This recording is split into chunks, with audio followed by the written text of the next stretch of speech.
Up on this episode of Don't Panic, we are back, baby, and it is time to cover some exciting tech news this week.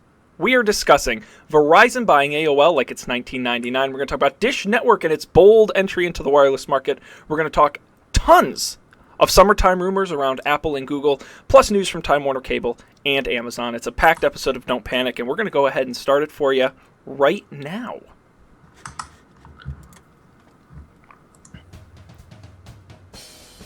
This is Don't Panic, episode number 92, recorded May 25th, 2015, on Dish Wireless, AOL-Verizon, and summertime rumors.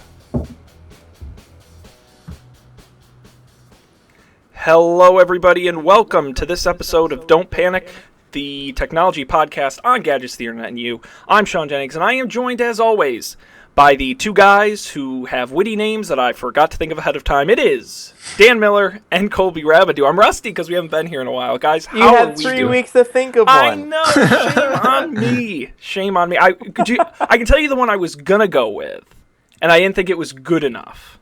Okay. Which was tell me that, and I'll try to come up with one. All right. You guys were going to be the, what was it? The Robert Downey Jr. and Mayim Bialik of technology. They've made a comeback. It is Colby Rabidou and Dan Miller. I didn't think it was good enough to use, unsurprisingly. Who is the second person? Mayim Bialik. She starred on, was it Square Pegs in the 80s, a sitcom, did nothing, and now she's starring on Big Bang Theory. See, this is why I couldn't come up with a good second comeback kid. Anyway, that's terrible. So, how about the Sam and Diane of Technology podcast? There you go. A little bit creepy, but there you go. That's pretty good. Do the kids today get that reference? This kid does. I only vaguely get that reference. Like, I know you it's a live reference. In Boston. Come on. Is it Cheers? Yes. Yeah.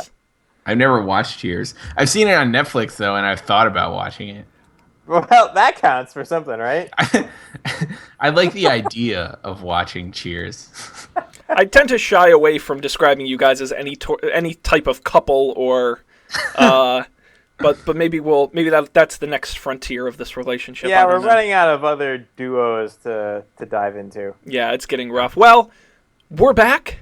Thank you all out there for joining us. We'll remind you the website don'tpanic.io is where you can get it. We're on YouTube, youtube.com/don'tpanicshow, Don't Panic Show on Twitter, all those great places.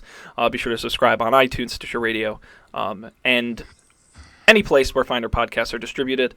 We've got some great news this week, but I wanted to start off, if you guys had anything you wanted to talk about that happened over the break of sorts, anything you want to describe or share with the audience of Dan's mom and other viewers.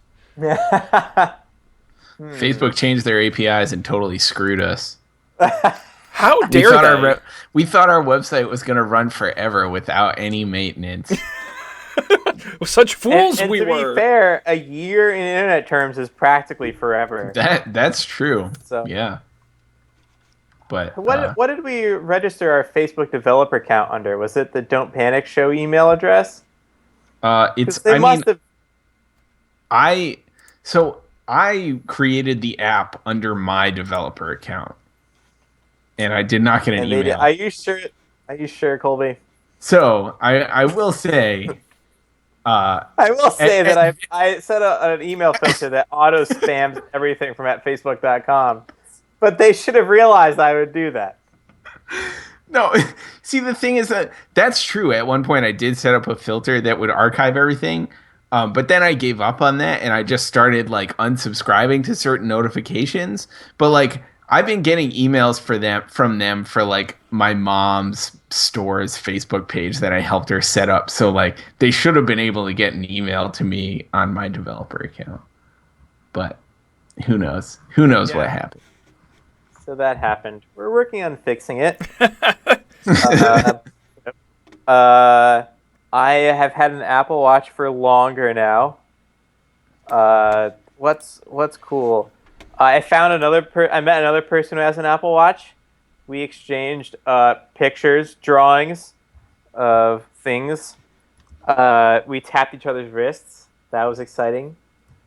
Still, the coolest thing is cooking with it. The Siri voice integration works really well. I didn't realize that if the watch face is on and you tap the screen, it turns off. That's sort of nice. And if someone's calling you and you see it come up and you tap your screen, it stops both your watch and your phone from buzzing, which is very handy during meetings. That happened to me once, and it was cool.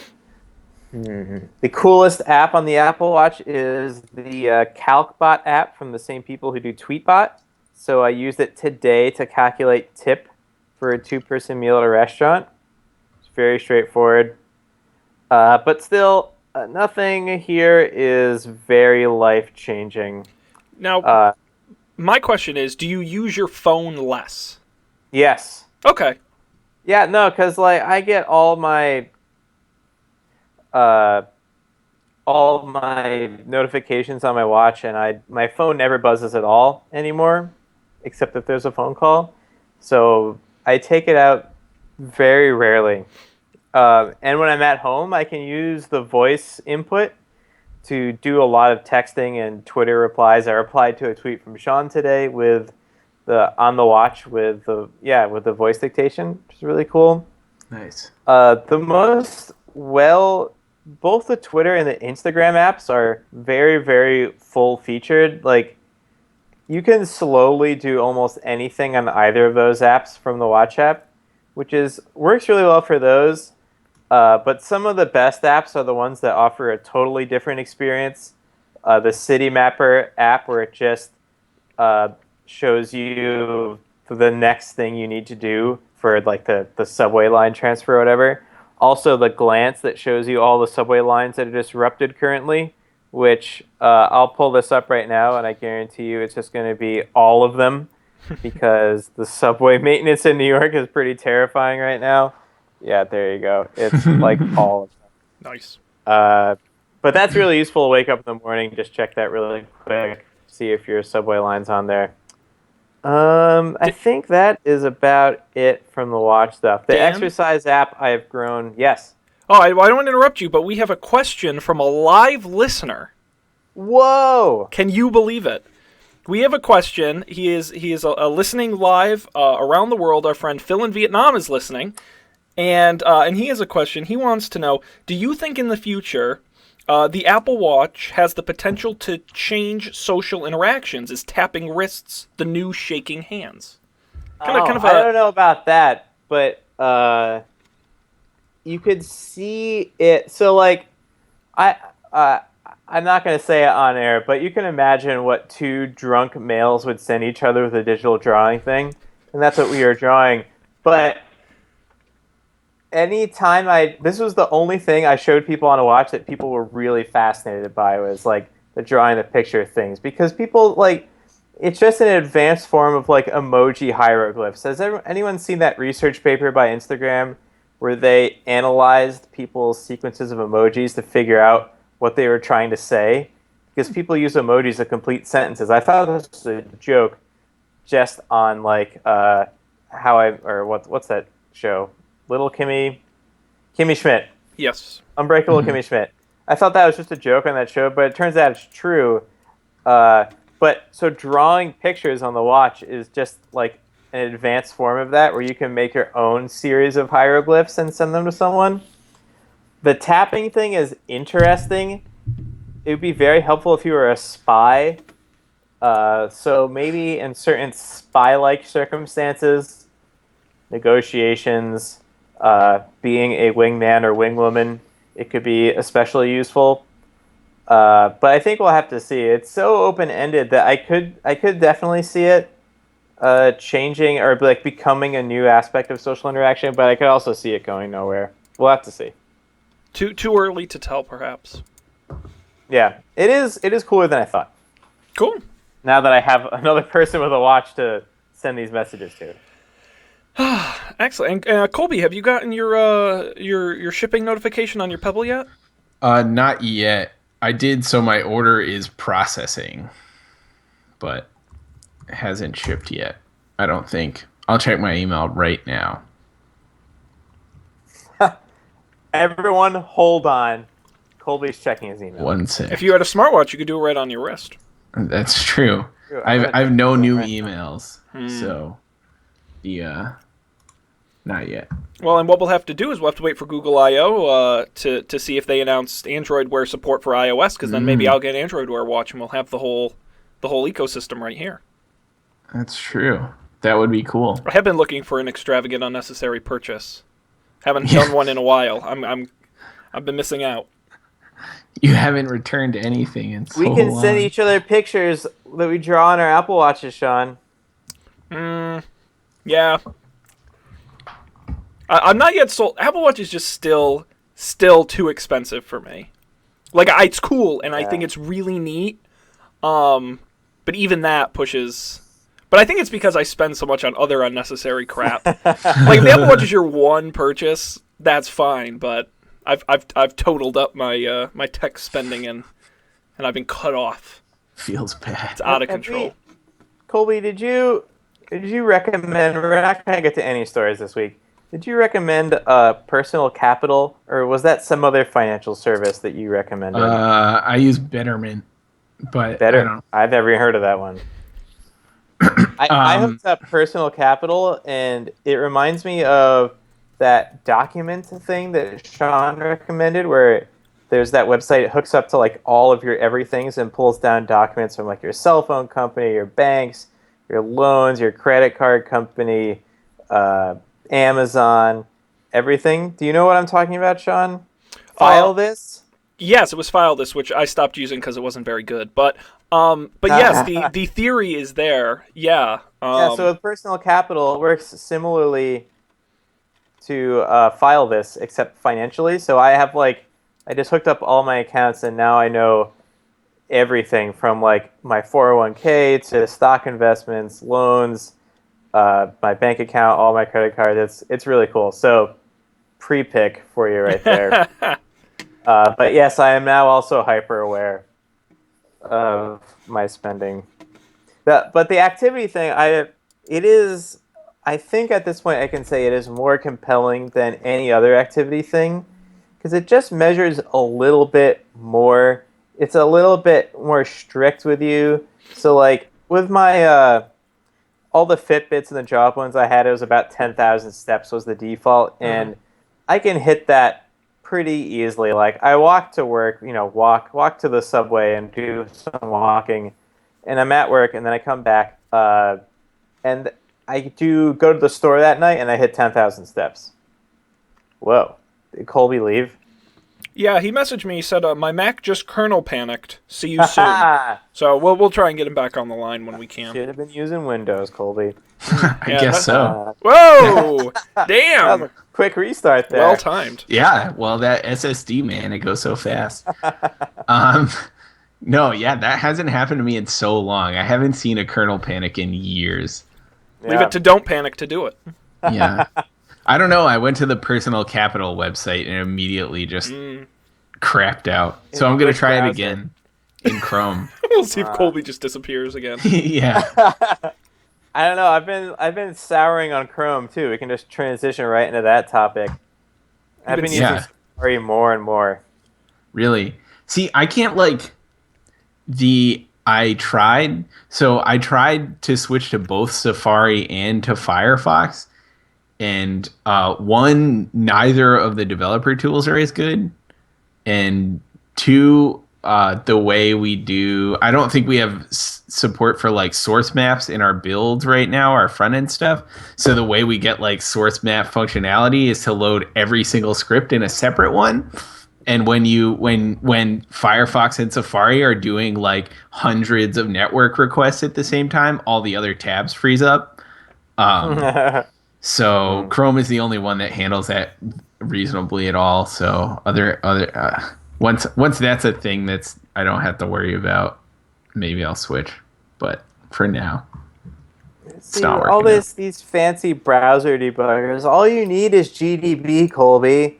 Just put your break lines directly into V8.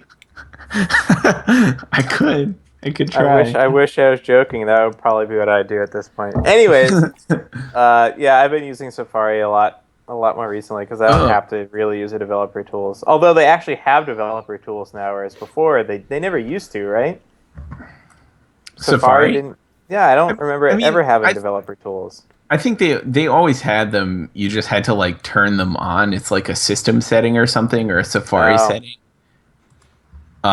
which was a little weird. So they weren't there by default, basically. right. But they do exist, and it's the WebKit one, so it's like an older version of the Chrome ones. Oh, okay. But now that Chrome like forked from WebKit, different. But Yep. we might be getting too nerdy. Well, and from the Windows perspective, I use Chrome because it's really kind of the best option. Firefox for me makes a really great blank browser. Like no plugins, no settings, self-wiping. Really good for stuff that doesn't work well in Chrome. Right. I'm just really holding out hope that Microsoft Edge is the browser of the future and really is awesome. So we'll have to wait for Windows 10 the end of the summer to give that a shot. Yeah. I'm also really excited about the new version of Firefox. So the way that all browsers are currently implemented, at best, it's multi-threaded per tab. So you have one tab running on a thread. So if you have a dual core machine, then you can be like hypothetically rendering 2 tabs at the same time. But each will be pinned to one.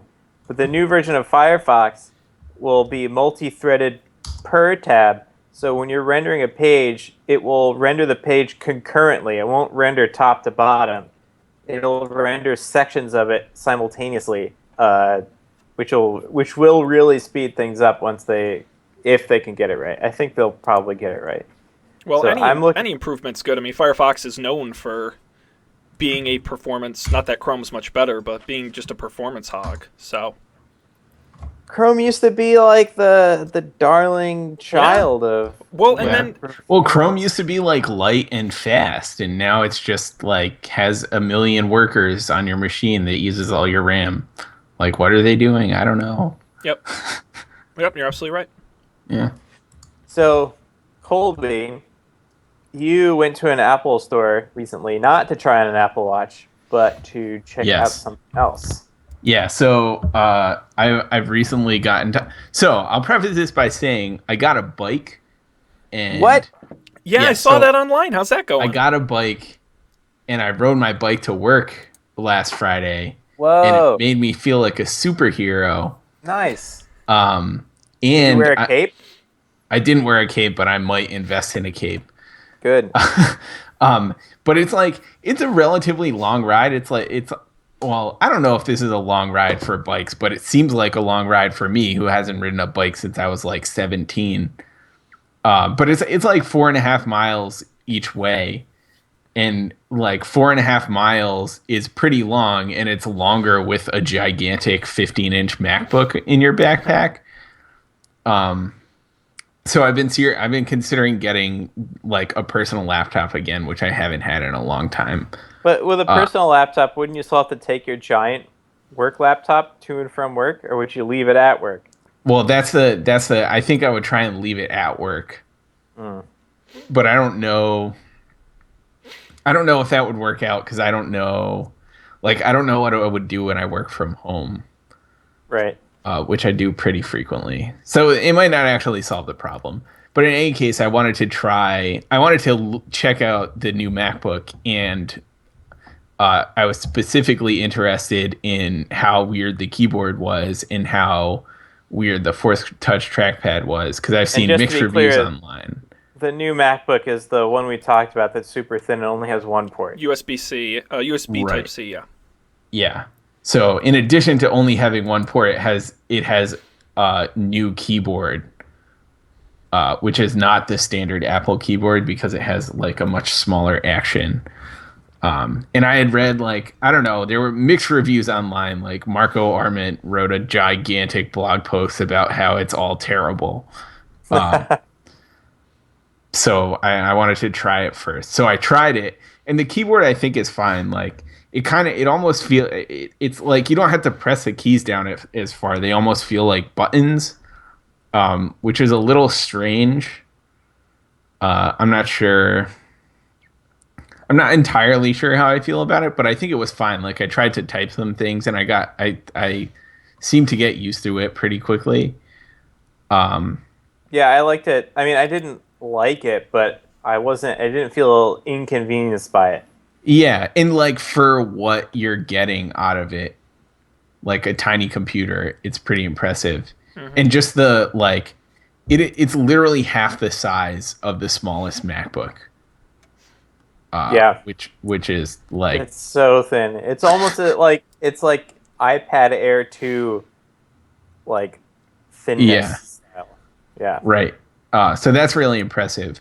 But I was also interested in the Force Touch trackpad. So if you haven't heard about this at all, like until now, MacBook trackpads have an actual click. So you press down on the whole trackpad, and it's on a hinge, and it moves, so it clicks down, and that's you feel it, and so you can feel the click. And I always liked that you could actually, it was actually like pressing a button instead of like the really finicky touchpads where you'd like touch it accidentally when you were trying to move and menus would pop up and madness would ensue. And so I was really interested because the new MacBooks, all of them actually, I think now, which is one of our rundown stories if we ever get there.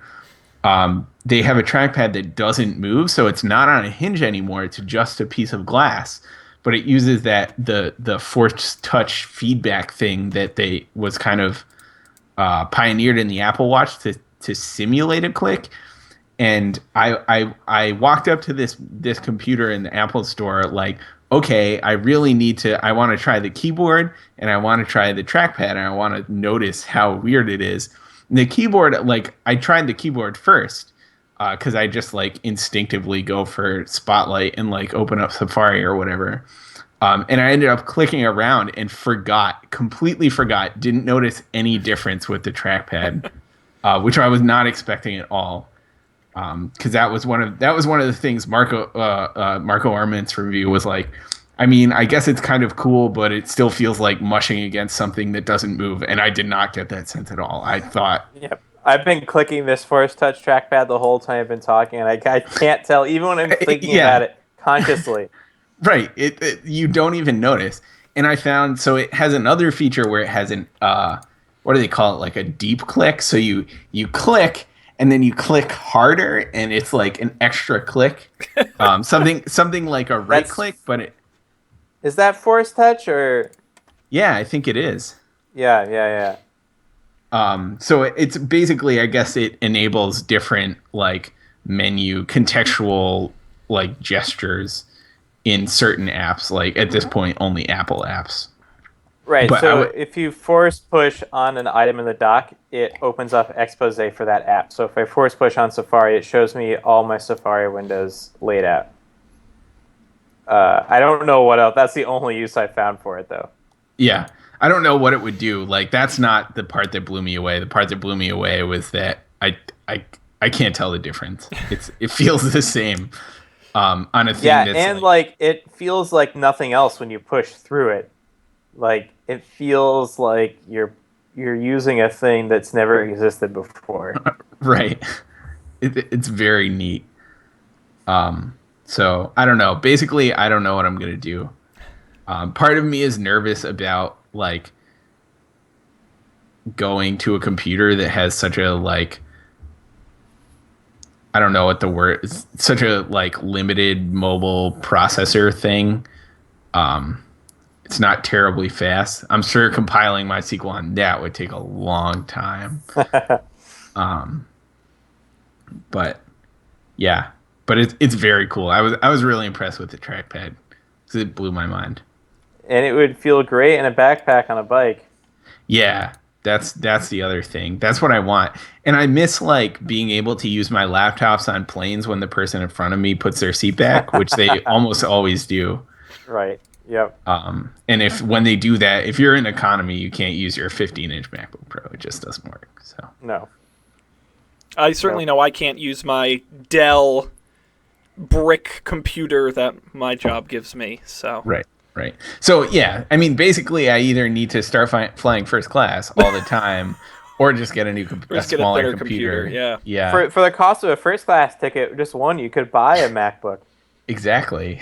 So that's like, it seems like the obvious choice. It's good justification for that. Absolutely. Absolutely.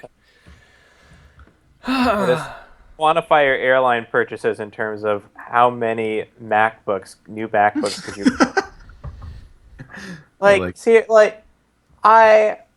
There's been a couple moments in my life, and I always surprise myself. Like, I've gone through life thinking a lot of times that some things are just too expensive to even consider. And then you realize, like, once you have a job, like, oh, well, I could afford this. It might not be a good idea, but, like, now I could actually do it. And when I was going to Germany, I was like, well, how much would a first class ticket from New York to Berlin cost? It's like 8 times the price. That's an obscene premium. And it's because no one's paying for this. It's only people who buy first class are people who are so rich that they don't give a shit anyways. They should just buy a private jet. Or people who work for companies and aren't paying their way anyways. Right. Companies richer than mine, or perhaps less financially scrupulous. It's crazy. So, yes, don't go first class. Buy a MacBook instead. Yep. All right, have we exhausted all of our banter? That was a lot of banter. I have so many picks now too. I'm just like, my God, they're racking up. Well, then we might as well get to it, right? We're going to run out of time here, so going to jump into the news, gentlemen. Is there a story you would like to talk about first? I don't care what we talk about first, but I'm very interested to talk about the Spotify stuff, which I had no idea happened. I just got the Spotify thing today. Okay. Yeah. Played around with it a little bit. Let's talk about it. So Spotify had an event this week in New York City where they announced a couple different things, and we'll break them down one by one here. They forgot to send us our press invites. Yes, but it's okay.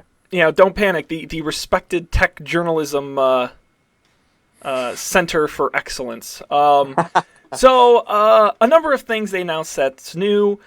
First of all, they are expanding Spotify to now include podcast and videos. So starting with podcasts, it is not an open platform. If it was, you would see the show on it. But because it's not, it's only exclusive partners for the time being. People like, Maker Studios and Radiolab and TED and Vice and, all those sort of normal expected top tier podcasts. You'll be able to get those on Spotify. They're also having what's known as the Video Capsule, which will have streaming video from partners like Comedy Central, The Nerdist, and other such partners. Again, invite-only partners at the moment. Their attempt to become your all-in-one jukebox for media content. In addition to those, they also talked about an experience for fitness designed specifically for runners. It is a new feature that will use your listening history and preferences to create a soundtrack for your run, and it will use hardware in your phone to determine the pace at which you're running and play back songs that match your performance. So the faster you run or the harder you step or the slower you run, they'll actually adjust the music you're listening to automatically based on the accelerometer in your phone, based around your preferences Spotify already knows you like. And the one other thing they announced as well is curated playlists and discovery features. They will have pre-created playlists. A few services already do this, including things like songs to sing in the shower and early morning.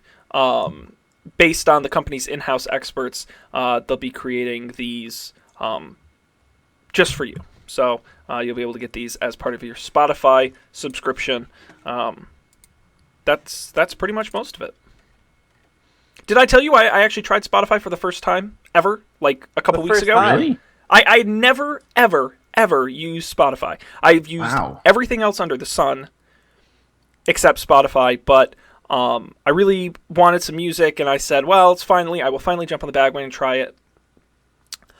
What are your thoughts? I'm really on the fence because it's really good, and I like it, but I'm already so invested in all these other services that there's not a huge, massive need for me to get another one.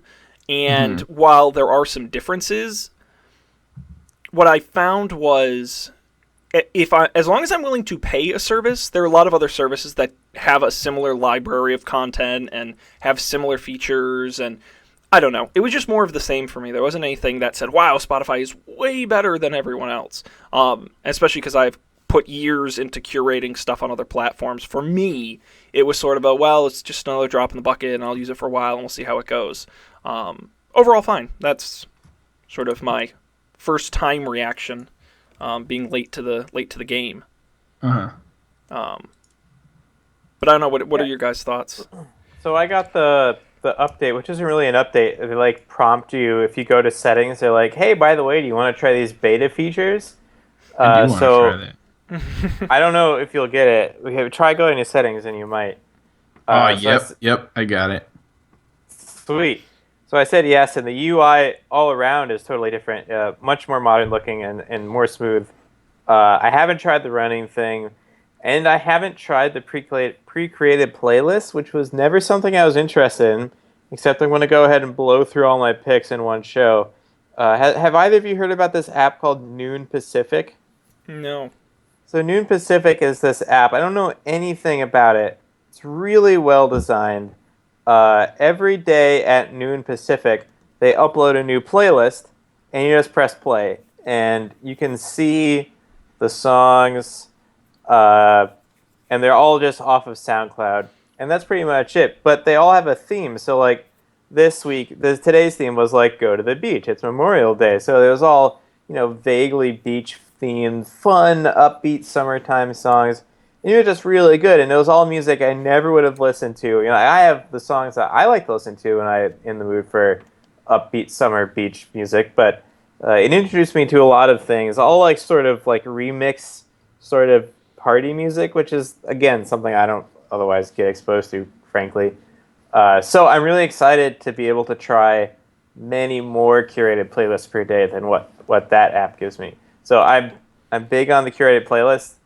I'm really excited to see what Beats is going to do with it, though, because that's been their whole shtick, right? One of them, yeah. Yeah. So, yeah, I'm big. I haven't used the exercise app on the Apple Watch yet either. So it would be cool to use the exercise app on the Apple Watch along with the Spotify app, because it would be cool if they had the heartbeat sensor integration between the watch and the Spotify app to like really fine-tune the beat of the music. And did you see that there's a couple original compositions they have in there that the pace of the music changes throughout a single track based on how fast you're running? It's bananas. Like a procedurally generated song. Yeah, it's really. I haven't tried it, but it sounds really neat. I try not to run anywhere, so I may never try it. Yeah, I don't try very hard to run anywhere either.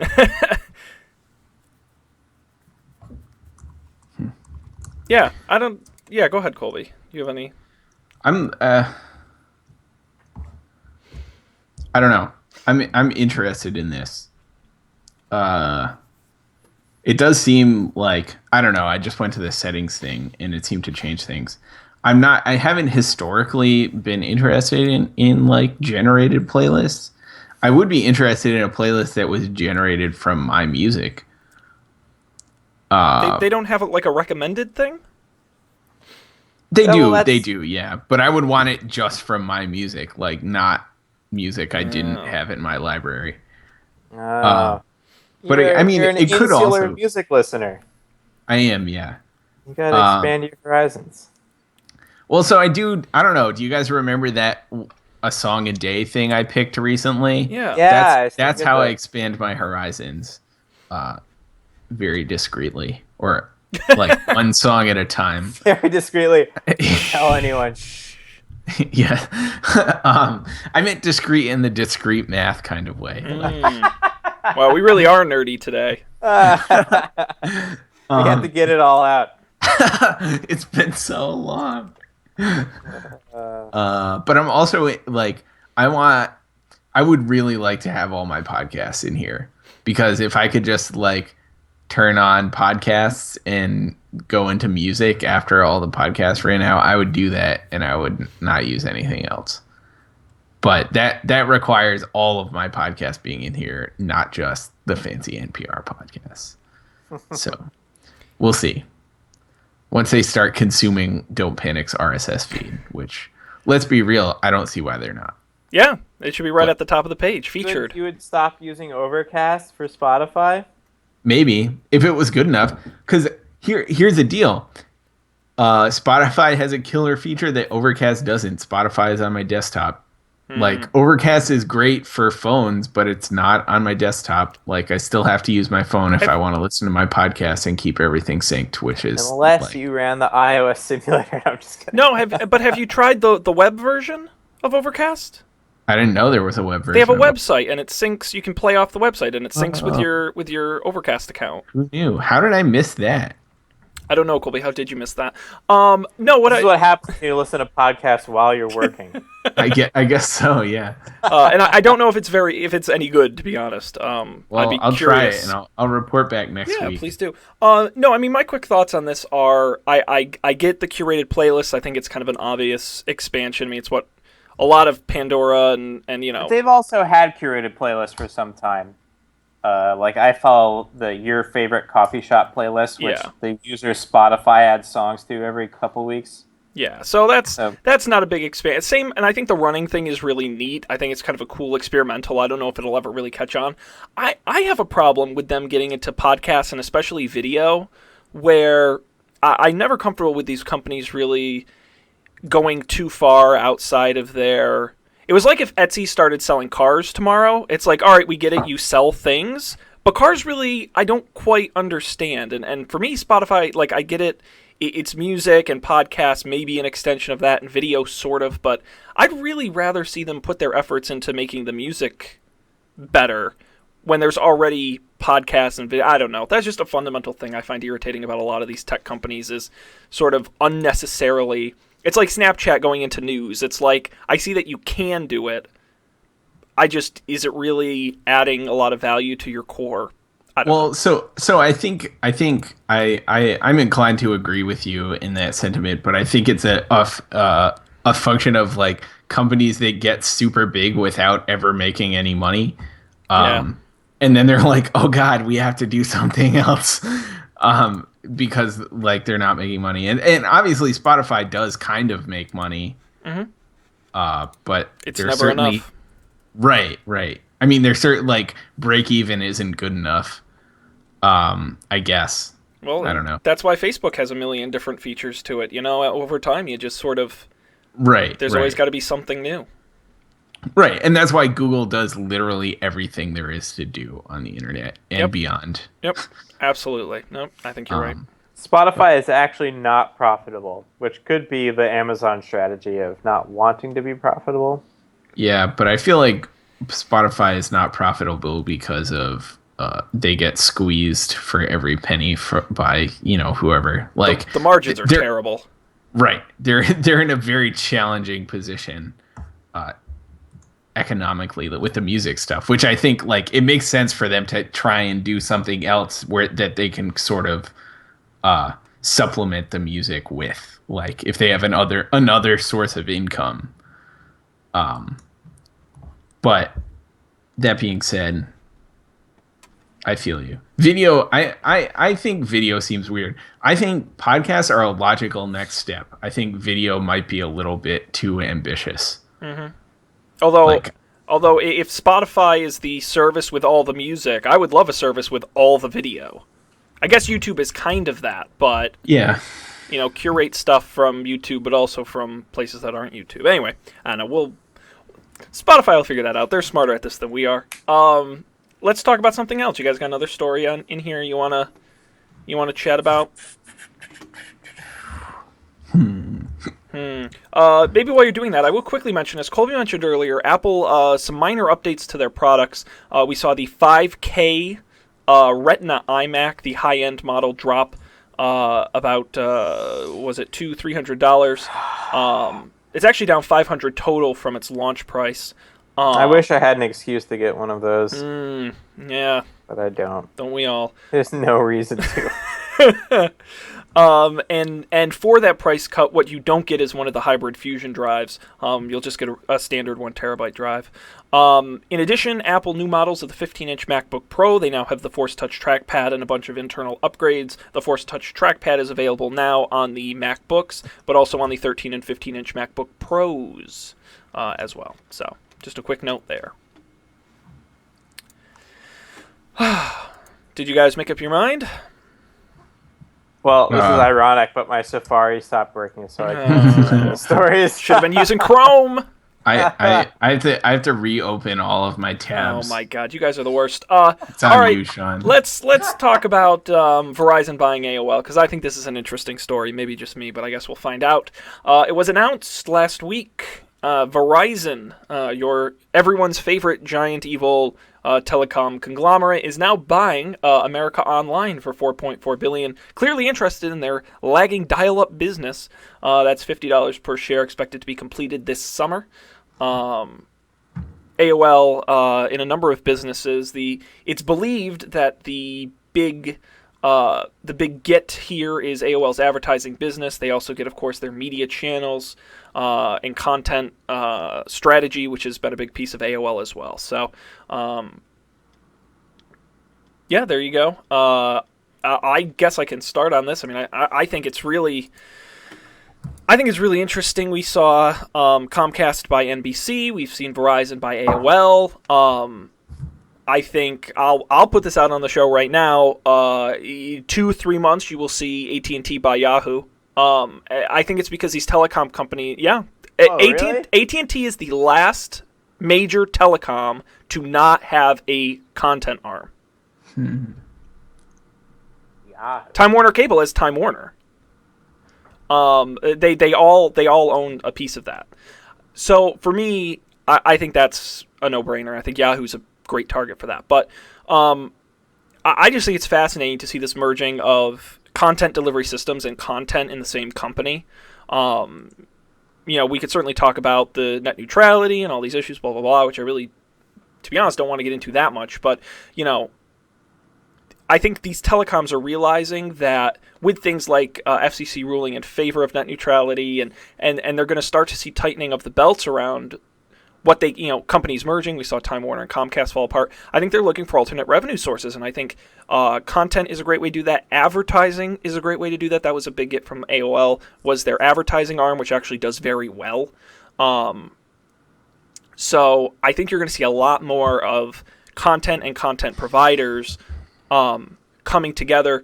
You think of a company like Verizon that now owns Engadget and TechCrunch. Talk about a conflict of interest, maybe, but this is I think the future, and I think it's, I don't know, it's very interesting to me that I think we're going to see a lot more of this sort of thing, where these companies want to be in the entertainment business, be in the content business. And what crazy company did AOL buy, like in the early aughts, as the kids say these days? Oh, the famous, I don't know if it still is, at the time the largest company merger in corporate history, AOL Time Warner. AOL Time Warner, and which this would be no, go ahead. This would be a perfect time to transition into another story.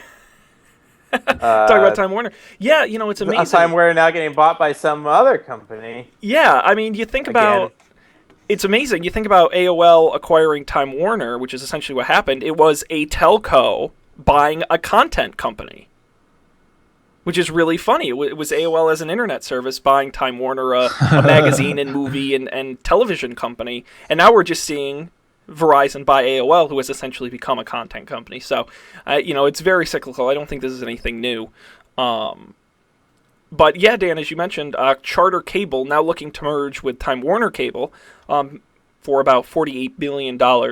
Charter already has agreed to purchase Bright House Networks, so the three of them would hypothetically merge into the second largest cable company in the world, about 20 million subscribers, still behind Comcast.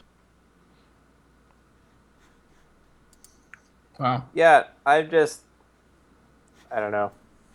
It seems like a bad idea. I guess they have it if it makes money. Like, that's fine. Well, now which is a bad idea? Verizon AOL or Time Warner, Bright House, Charter? Or both? Or none? Well, the Time Warner, Bright House, Charter is not nearly as terrible of an idea as Time Warner, Comcast. That was a terrible idea. And 5 years from now, we're going to see Comcast try to buy all those three companies once they merge together. Mm-hmm.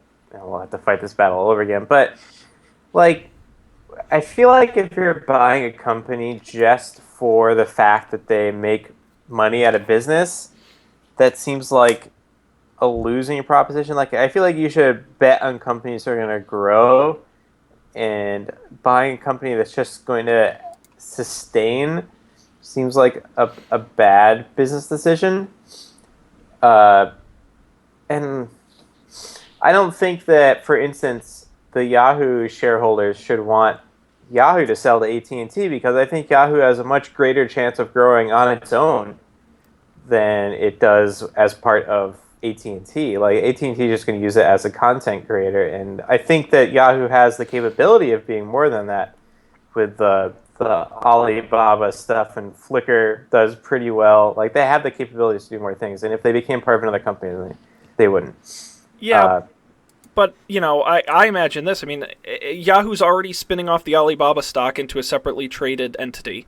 I could see AT&T buying them and spinning off Flickr into a separate company with AOL owning, or Yahoo owning a big chunk of them, and let them run themselves. I could see them doing that with a number. These sort of Yahoo and AOL are very parallel companies, I think, and they're just a group of stuff. They're, it's a lot of things that on their own are great, and brought together are kind of weird and awkward. And that's what the stockholders hate about these companies. Yahoo, much worse than AOL, is how are you a company that's making bought Community and is making original video content, but you have a search deal with Bing, and then you have Flickr, and then you're doing all this disparate stuff. I think that makes it an attractive acquisition target, because that's stuff you can spin off and actually make value out of, or sell to some company who can do something with it. For Yahoo? For Yahoo, absolutely. Oh, yeah, I believe that Yahoo would be a much better buy than AOL if I were making the decision. But if I were a Yahoo stockholder, I would not. I feel like it would be not as good of an investment to be purchased. Like, I don't think Yahoo's in danger of going out of business. And that's the only time where I think, as a stockholder of a company, you would want to get purchased by someone else. Although I've never owned stock in a company that's been purchased, so what do I know?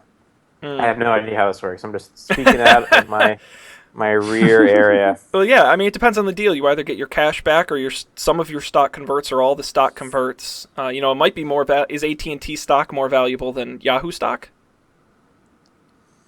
I don't know. I mean, that's what a stockholder would Probably. think. But this is not a stock show. This is not a stock show. In case you were confused, you came to the wrong place. Do not take our investment advice, please. Yes. You'd be making a terrible mistake. So we're starting to see more consolidation in these large companies. Any final thoughts on Verizon, AOL, or Charter, Time Warner, Bright House? Charter, let's just quickly, odds on the cable mergers succeeding. I don't think so. Really? I think you'll see Bright House and Charter, which they've already agreed to because they're much smaller. I think you're going to really see a tough time with any of these mergers.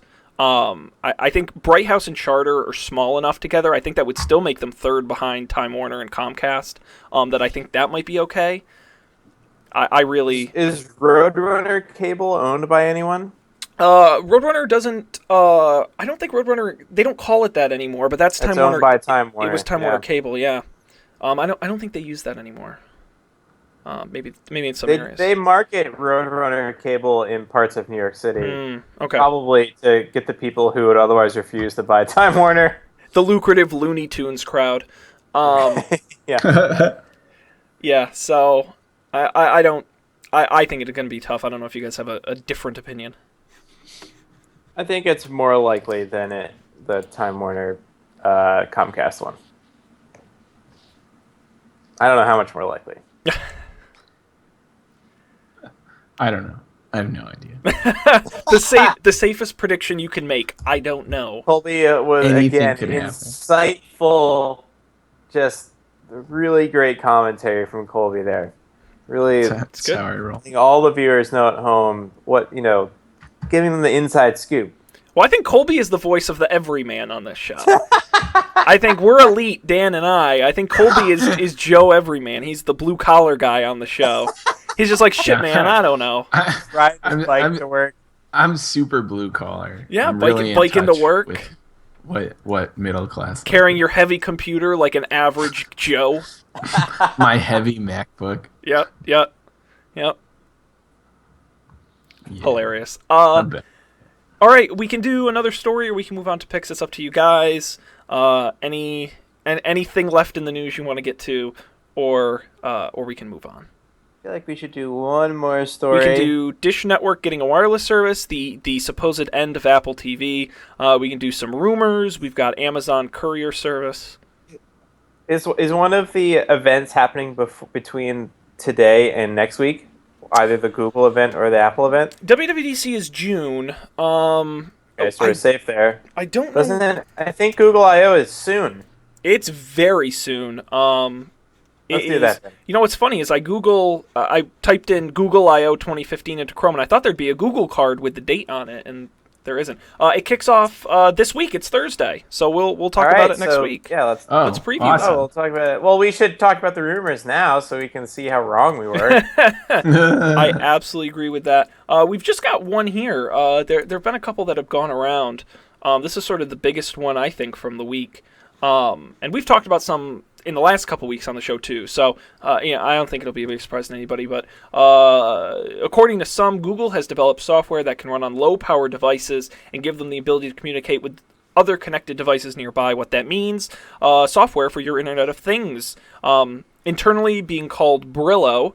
Though many believe it will be an Android-branded product when announced at I/O next week. Could run everything from major home appliances like refrigerators to smaller tech like garden monitors. It's reported to be designed for devices that have as little as 32 megabytes or 64 megabytes of RAM. It would just be a basic OS that wouldn't use up much power or require significant investments in hardware. We know that Microsoft is releasing a version of Windows 10 for Internet of Things. Samsung is also doing work around Internet of Things. Any thoughts on Google powering your smart things? I think they have the best shot at this from all the other companies have announced. Like Microsoft announced a bunch of stuff, and didn't Samsung or someone announced, like they all seem to be doing it, but it seems like Google has the best track record of creating networks of things that work well together, like Android devices, like with your Google account. All that seems. I would be more likely to buy a Google Internet of Things protocol set of devices than any of the other big companies. Yeah, I think that's probably the same for me. Like, I want to know why it's called Brillo, though. Yeah, it is kind of an odd project name. Yeah, I think I just want this to work with all the other stuff. Like, I'm going to keep saying that around Internet of Things. Like, don't release something if it doesn't work with the other things that already exist. That's Right. the dream of the 2004 internet, and it died with Google Talk. Yeah, no, you're right. I mean, I realize open standards are essentially dead, but at least work with all the closed standards. Remember APIs? Remember when that was a thing? Oh, we That know them was, well. yeah. They break our it's still stuff. kind of a thing. Yeah. But but in 2004 to 2007, you would not release a new website without an API. Now Google Plus will never have an API. Never will have it. Yeah. Which is crazy. I mean, I'm sure it makes tons of business sense, and I'm sure that's why they do it. But it's a striking reversal. Business shouldn't be about profits. We could go even farther back. Remember RSS? Well, yeah, but you can't, yes. You can't kill that, though. Yeah, I know. Like, RSS right. is Like, still RSS useful. is, it's like HTTP. It's not like Google's going to release a browser and be like, well, we're not actually going to let you download other people's websites. That's not, can't work like that's... Yeah. The internet is so great, and we're screwing it up. Yeah. Darn human beings. I think that's a real problem with the Internet of Things right now. Is that nothing works. And all that, like, if you see the Kickstarter things are all like, oh, we're building this super cool thing and you can use it with our dedicated iPhone app. Like, no, that's not good. Someone, I don't know, like someone needs to make a good platform, I feel like. And if it's Google, great. Good for them. It's fine. I don't care if they know everything I do. Google doesn't necessarily have the best track record recently of making platforms. I know. Well, it turns out platforms are hard, I think, given how frequently people fail at them. But I don't know. Like SmartThings is okay. SmartThings works with a lot of stuff, but the app is not very good. And I don't know. Not much about it is very good, but it sort of works. Sort of. Yeah. Outstanding. Well, we can do picks, but I think I want to do this instead. Because we're just about out of time. Oh, man. I know. Picks will have to wait till next week. And next week, I forgot. I got my coin. My smart credit card. Yeah. And which would have been great for banter at the beginning of the show if I had not, totally forgotten. But I will talk about my experiences with it next week. But before that, we are going to talk. One other thing they're going to announce at Google I/O is Android M, which is the next version of Android. Lollipop being the current version. Now we will talk about M. The couple quick things about M. All the usual kind of sounding upgrades are going to happen. At least we believe things like it'll work better in the corporate environment, which they always say, and it will be on more devices, which they always say. One sort of specific and performance will be better. Better handling of notifications. Again, they do that all the time. And something called voice access, which is Google will let you control every feature of Android apps using voice commands, so kind of opening that up a little bit more. But I thought it would be fun to end the show. Again, wild speculation, what we really excel at here on this program, as to what the food candy will be for Android M. What will the M stand for? They've always done sweets from Jelly Bean, Kit Kat, Lollipop. How many of these can I... Because there was Alpha. A was Alpha. B... Was B beta, or did B have a... Because I know C was Cupcake. Cupcake. Donut. Eclair. Froyo. Gingerbread honeycomb. Oh, yeah. Honeycomb. Ice cream sandwich. Yep. Jelly Bean. Kit Kat, Lollipop, M. It's got to be Marzipan. Marzipan, that's a pretty good one. Now, do you think they'll go with another brand name like they did with Kit Kat? Could be Mars Bar. It could be Milky Way. Milky Way would sound pretty cool. Milky Way would be really cool. I don't know how much they got out of that Kit Kat partnership. No, that's true. I don't know. Maybe it was super beneficial. I didn't find any Kit Kats during that time or since. What other desserts start with the letter of M? Milk chocolate. Milk chocolate? Okay, you can do that. Milkshake. That's a pretty good one. That's true. That's true. What else?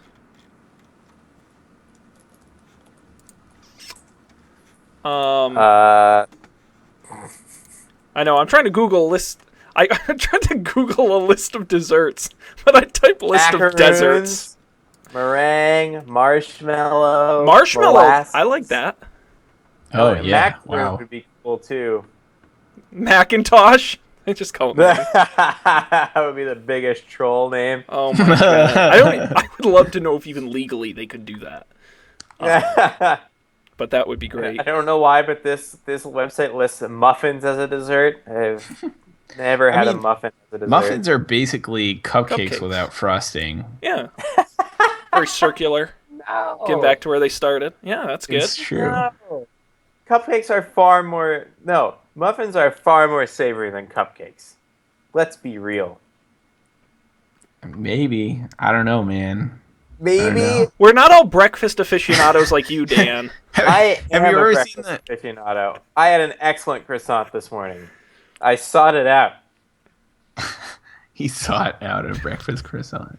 I did. I went all the way to Houston Street to get a croissant. Whoa! That wasn't the only That's reason I far? went. I don't know. happened. I don't know where that is. Was that in Hudson or was that in the city? I was in New York. But muffins are savory, not sweet. Like chocolate muffins are like sort of a novelty, like a joke muffin. You would never actually eat that for breakfast. Like a muffin, you can grill a muffin, you get it crispy and warm. Corn muffins are a valid savory muffin. Cinnamon muffins, valid savory muffin. The difference between cinnamon and like red velvet. You'd never have a red velvet muffin. I've had a red velvet muffin. That's a cupcake. No, it wasn't. That's what I'm saying. They sold it as a muffin. It said muffin on the box. Red velvet muffin? Yeah. There is a very fine line between what is a muffin and what is a cupcake. Well, how about this? No, there's not. Yes.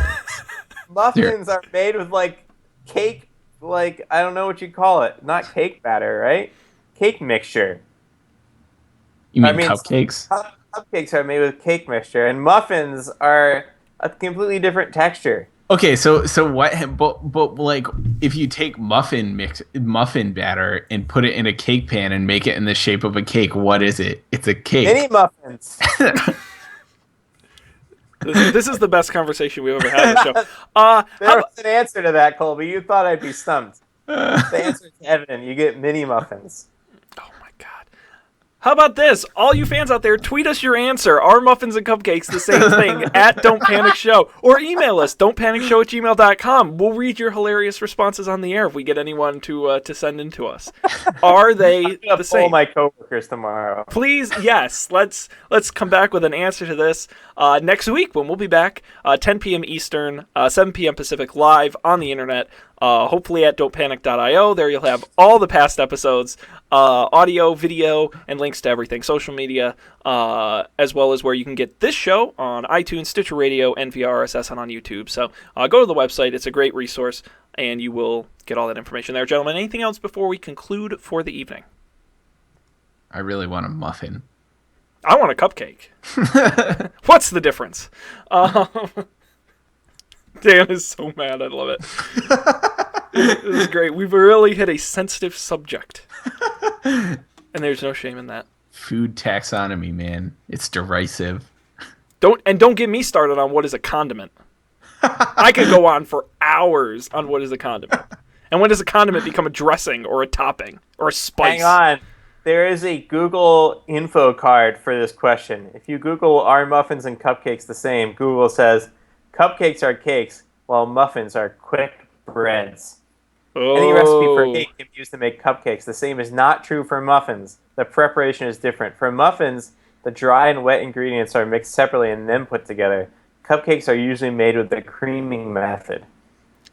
But they could share flavors, because I have had a red velvet muffin made in a bread manner with red velvet flavor. That wouldn't be good, though. And if you look up red velvet muffin, all you get are red velvet cupcakes that some stupid person called a muffin. And Dan, they were not good. I can tell you. So that fits in your theory well. You should have warned me. If only I had known. Could have saved me the trouble. All right. Well, gentlemen, we got to wrap up because we're out of time. We appreciate all of you out there watching. We'll be back next week with a brand new episode of Muffins versus Cupcakes. No, a brand new episode of Don't Panic Show. But until then, good night.